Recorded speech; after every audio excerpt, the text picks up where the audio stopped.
네, 서동수의 글로벌 마켓 리더 메리츠 정금증권 서동수 대리와 얘기를 나눠보도록 하겠습니다. 안녕하십니까? 네, 안녕하세요. 네. 안녕하세요.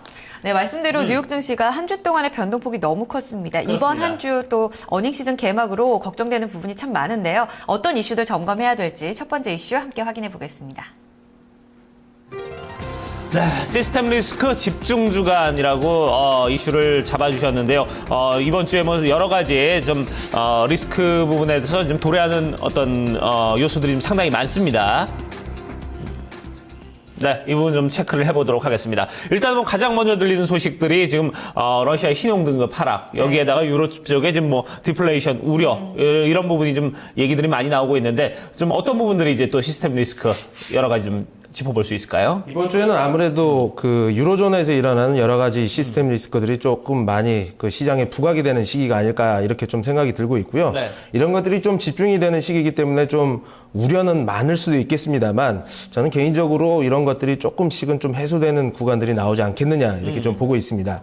그 일단 첫 번째 그림을 보시면 아시겠지만 유로 경기 선행 지수가 굉장히 하락을 하고 있고요. 실업률 같은 경우도 상승 추세가 있고, 그리고 소비자 물가도 지금 계속 하락을 하고 있는 것 때문에 유가 하락으로 인한 유로존이라든가 전 세계 디플레이션 우려가 확산되고 있는 국면이다라고 좀 보시면 될 것 같고요. 뭐 러시아 신용 등급 하락은 아까 말씀 주셨고, 그리스 총선이 25일 날 도래되고 이제 시리자가 급진 좌파들이 좀 이렇게 올라오고 있다는 점, 그림을 보시면 아시겠지만.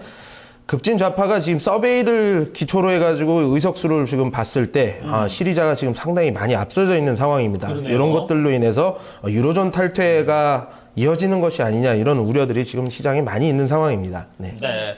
자, 결국은 이제 이게 어떤 발표가 나거나 아니면 결정이 되기 전까지가 이제 계속해서 지금 우려지, 이제 이게 나오고 나면은 이제 어느 정도 이제 불확실성은 좀 해소되는 부분이 있기 때문에 이제 그런 것들이 도래하면은 이번 주에는 좀 어느 정도 좀 윤곽이 나오지 않겠냐. 이런 부분에 대해서 좀 얘기를, 아까 좀, 결론을 좀 지을 수 있는 것 같은데. 자, 뭐, 어쨌든 뭐 이런 우려가 문제가 아니라 이제 이 이후에 오는 어떤 후폭풍이 문제가 아니겠습니까? 외신들은 좀 어떻게 생각하고 있나요? 일단 블룸버그에서 하나하나 이렇게 좀 찝어보면요. 네. 일단 처음에 러시아 같은 경우는 신용 등급이 이제 더블 B 플러스보다 한 단계 높은 트리플 B 마이너스 이렇게 돼 있거든요. 그래서 정크 등급 바로 이전, 뭐 거의 뭐 터키, 인도 요 수준까지 지금 내려가 있는 상황입니다.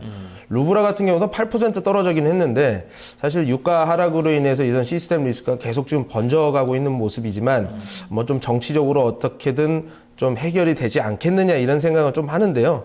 우리가 제가 저번에도 항상 말씀을 드리긴 했지만 러시아 부분에 대해서는 유가랑 관련지어서 좀 더 많이 떨어지게 되면 좀 우려를 해봐야 된다.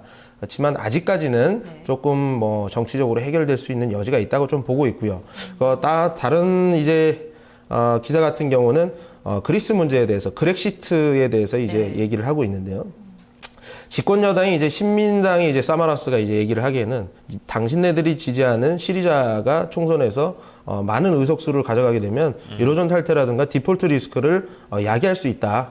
이런 것 때문에 사실 최근 들어서 신민당의 지지율이 조금 올라가고 있는 모습들이 좀 보고 있습니다. 예. 그렇기 때문에 이런 것들도 어느 정도 좀 해소가 되지 않겠느냐. 그리고 22일 날 통화정책회의 있죠. 이런 걸로 인해서 디플레이션 우려가 좀 이렇게 해소되는 국면이 나오지 않겠나 이렇게 보고 있습니다. 네. 그런데 20일 이 통화정책 회의에서 기대감이 굉장히 컸던 게 유로 그러니까 자산 매입 전면적 양적 완화가 나올 수도 있다 이런 기대감이 좀 있었는데 이번에 들어보니까 외신에서는 5천억 정도로 그 절반 수준밖에 되지 않을 거다 이런 실망감도 있더라고요. 이런 부분들 같이 좀 체크해 본다면 앞으로 어떻게 봐야 될까요? 일단 어느 정도는 사실 이제 그 시장에는 불확실성이라는 게 굉장히 팽배해져 있던 시장이었죠. 그렇지만 약간 이 날짜 이런 스케줄로 인해서 좀 뭔가 그 일정이 확실화되면서 규모도 사실 많이 줄어들 것이라고 예상을 하지만 확실한 건 아닙니다. 네. 이런 불확실성이 약간 좀 거친다는 측면에서 이번 주 우리 증시가 약간 좀 반등의 분위기를 좀 더 이어갈 수 있다는 측면. 그렇지만 또 다음 주가 되면은 25일 그리스 총선이 지나고 나면 다음 주가 되면 또 불확실성이 또 커지는 국면이 좀 이뤄지는데 단기적으로 이번 주에 우리가 샀던 코덱스 레버리지 같은 경우는 이제 좀 매도를 할 수 있는 구간이 나오지 않겠느냐 이렇게 좀 보고 있고요.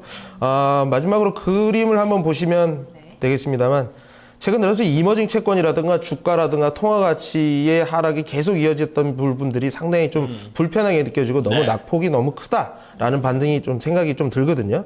그래서 여기에서는 좀 반등이 좀 가능하지 않겠느냐.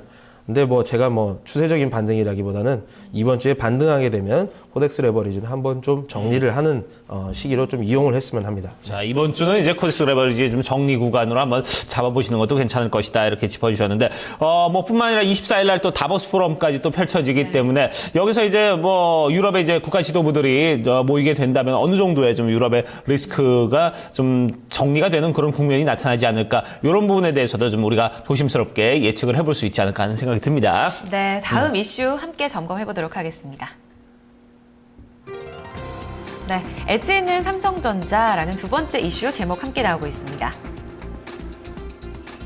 네. 지난주였습니다. 우리 시장의 가장 큰 관심사였죠. 이제 어닝 시즌에 포문을 열었던 삼성전자의 잠정 실적 발표가 됐고요. 예상치를 이제 어느 정도 부합하면서 웃도는 결과였습니다. 여기에 대한 점검이 좀 필요할 것 같은데 어떻게 좀 보셨어요? 사실 4분기 실적 같은 경우는 4조 후반대, 4조 7천억에서 8천억대가 이제 주류를 이뤘었는데 실질적으로 잠정 실적이 5조 2천억 정도 나오게 되면서 특히나 그 실적 하락세 주범이었던 IM 부분에 대한 하락세가 좀 이제 좀 막을 내리는 것이 아니냐. 네. 이제 반등의 실마리가 보인다라고 좀 보여지고 있고요. 표를 보시면 아시겠지만 2014년도에 영업이익이 지속적으로 하다가 제가 이제 빨간색으로 쳐놓은데 이제 두 군데는 3분기하고 4분기입니다. 네. 3분기 대비해서 4분기가 전반적인 사업 부분에서 좀 개선이 되고 있는 모습들을 좀 보실 수가 있거든요. 이 안에 좀 IM 부분들도 있다라고 좀 보시면 되겠습니다. 네. 자, IM 부분은 진짜 갤럭시 엣지가 발표되면서 진짜 엣지 있는 실적을 나타내기 시작했는데, 자, 그래요. 그러면 이제, 외국에서는 좀 삼성전자에 대한, 앞으로의 뭐 전망이나 반응 어떻게 보고 있습니까? 일단 월스트리트저널에서는 사실 월스트리트저널을 제외가 아니라 이외에 많은 외신들이 삼성전자의 다시 이제 재상승에 대한 가능성에 대한 기사들이 최근 들어서 굉장히 많이 있었습니다. 근데 최근 들어서 조금 이렇게 다시 상승을 하는 모습들을 좀 보여줬었고요. IM 부분들의 실적의 부진이 다른 타 사업 부분에 대한 성장 동력 발굴로 좀 이어지는 모습들이 좀 보여졌던 것 같고, 뭐 평택의 캐펙스 투자, 뭐 15조 관련된 반도체 투자 이런 것도 보실 수가 있을 것 같고요. 제일 요즘에 CES에서 이제 조기 연설을 이제 삼성 부사장께서 하시면서 이제 사물 인터넷 시대, 그러니까 모든 가전제품에 5년 내에 모든 이제 통신 장비를 갖추겠다. 이 말은 반도체가 다 들어간다는 얘기입니다. 그렇죠. 그리고 이제 CES에서 저번에 제가 말씀드렸지만 스마트카 같은 경우에도 반도체가 굉장히 많이 쓰일 것이다라고 말씀을 드렸었고요. 뭐 이렇게 돼서 이제 캐펙스와 머물러서 최근에 이제 우리 메모리만 이제 저장 장치만 사용했던 이러한 반도체가 아니라 앞으로는 자동차 AP, 모바일 AP 이런 연산 기능이 가능한 비메모리 부분을 직접적으로 좀 육성하겠다는 이러한 삼성전자의 좀 그 의지들이 좀 많이 나오는 것이 아니냐 이렇게 좀 보여지고요.